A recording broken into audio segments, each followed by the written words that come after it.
You wake up tired. You check your phone. You scroll through a list of things you have to do today, and somewhere in the back of your mind, a quiet voice tells you that you are behind. Behind on work. Behind on emails. Behind on life itself. You imagine your ancestors had it worse. Constant danger. Endless labor. A desperate scramble for food from sunrise to sunset. But the real answer is far stranger. For most of human history, your ancestors worked less than you do. Not a little less. Significantly less. In the 1960s, an anthropologist named Marshall Salins looked at data collected from hunter-gatherer societies, including the Juhwanzi people of the Kalahari Desert, and came to a conclusion that shocked the academic world. He called it the original affluent society. The idea was simple, and it broke almost everything people assumed about prehistoric life. Hunter-gatherers, Salins argued, were not living on the edge of starvation. They were not working themselves into the ground just to survive. In fact, many groups spent only around 15 to 20 hours a week on what we would call work. Gathering food, hunting, building shelter. The rest of the time was spent resting, socializing, storytelling, and sleeping. 15 hours a week. Compare that to your own week. The average full-time worker today spends roughly 40 hours just at a job. Add commuting, add chores, add the mental labor of checking messages on your day off. Your ancestors, by comparison, may have had something closer to a permanent long weekend. So what did they actually do with all that time? This is where the story gets interesting, because the answer is not nothing. The answer is that they did almost everything you do today, just without screens. They told stories, around fires, in groups, late into the night. Anthropologist Polly Wiesner spent years studying the Juhwanzi and found something remarkable about how they used their evenings. During the day, conversations were mostly practical. Who found food? Who saw tracks? Logistics. But at night, after the sun went down, the entire tone shifted. Nighttime conversations were dominated by stories, myths, gossip about distant relatives, tales of conflict, humor, and history. Sound familiar? It should. Because that is, in essence, what you do every evening when you sit down and watch a show, scroll through social media, or talk with friends about what happened in someone else's life. The format has changed. The need has not. Your brain did not evolve to process spreadsheets. It evolved to process stories. This single shift, from daytime survival talk to nighttime narrative, may have done something extraordinary for the human species. Stories carry information. They carry social rules. They carry warnings about dangerous people, dangerous places, dangerous animals.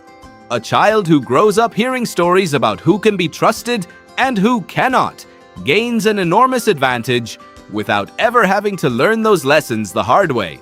In other words, your ancestors were not lounging around doing nothing in their downtime.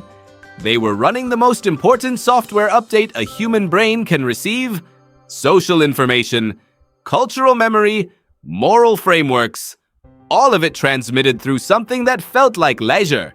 But it was not just storytelling. They played. Children in hunter-gatherer societies were given enormous freedom to play, often unsupervised, for hours at a time.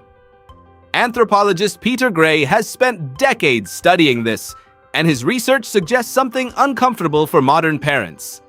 The less adults intervened in children's play, the more those children developed skills in cooperation, conflict resolution, and creativity. Think about that for a moment.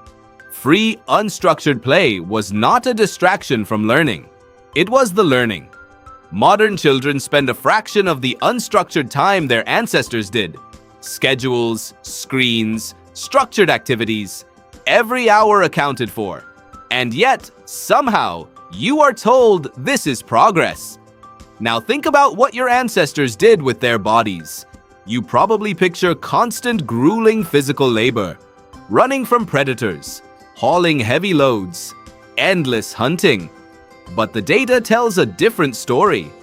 Anthropological studies of modern hunter-gatherer groups, including research published by evolutionary biologist Herman Poncer, show that their daily energy expenditure is surprisingly similar to that of people in industrialized societies. How is that possible? Because movement was woven throughout the day in small amounts, not concentrated into a single intense burst. A short walk to gather plants, a brief period of digging, carrying a child for a while, then putting them down. Movement was constant but gentle, low intensity, frequent, and varied. Compare that to your day. You may sit for 9 hours straight, then go to a gym and do an intense hour of exercise, then sit again for the rest of the evening. Your body, shaped by hundreds of thousands of years of gentle, frequent movement, is now confused by long stillness punctuated by short bursts of intensity. This mismatch has a name. Researchers call it evolutionary mismatch, the idea that your body and brain are built for one environment but living in another. And it explains so much. It explains why sitting all day leaves you feeling restless and foggy, even though you have not done anything physically demanding.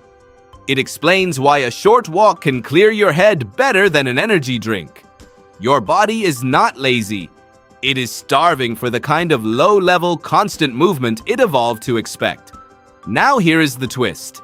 If your ancestors worked fewer hours, moved more gently throughout the day, spent their evenings telling stories, and gave their children hours of unstructured play, then by almost every measure, their daily rhythm looks less like a survival struggle and more like what wellness experts today charge hundreds of dollars to teach you. Reduce screen time. Move throughout the day instead of sitting for hours. Spend time in unstructured social connection. Let children play freely. Tell stories instead of consuming content passively. This is not new advice. It is old behavior, rebranded. Somewhere along the way, something shifted. The agricultural revolution locked humans into longer, harder labor tied to the rhythms of crops and seasons. Then, industrialization locked humans into the rhythms of clocks and factories. Each step promised more security, more food, more stability, and in some ways, it delivered. But it also took something away. The 15-hour workweek became 40. The evening fire became a screen. The free, unstructured childhood became a calendar of activities. You did not choose this rhythm. You inherited it. Layer after layer, century after century, until it felt like the only way to live. So what do you do with this information? You are not meant to abandon modern life and walk into the wild. That is not the lesson here. The lesson is quieter than that.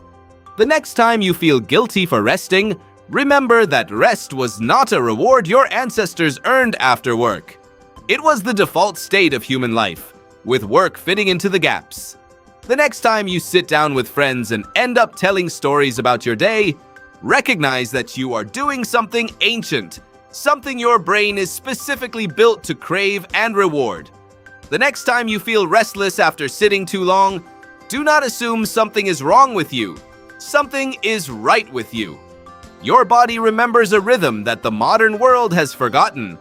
You spend your morning checking a list of things you are behind on. But maybe the list itself is the problem, not you. Maybe for most of human history, there was no list at all. Just a fire, a story, and people who knew exactly how much was enough.